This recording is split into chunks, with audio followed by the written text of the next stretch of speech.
Sarod ગામેથી જુગારનો ગણનાપાત્ર case શોધી કાઢતી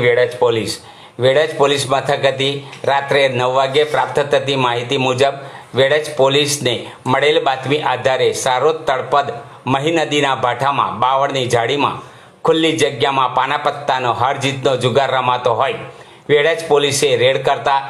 Imran Irfan my, Mushtaq Mohammad my, Ilyas Abdul ટંકારીવાલા, Irfan Suleman Bhatia, Iqbal Ibrahim ઘોડાવાલા તમામ રહે સારોદનાઓને જુગાર રમતા ઝડપી પાડી તેમની પાસેથી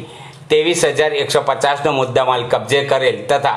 ફૈઝલ શબ્બીર વાડીના અને ગબુ માછી રહે સારોદનાઓને વોન્ટેડ જાહેર કરી તમામ વિરુદ્ધ વેડજ પોલીસે કાયદેસરની કાર્યવાહી હાથ ધરી હતી।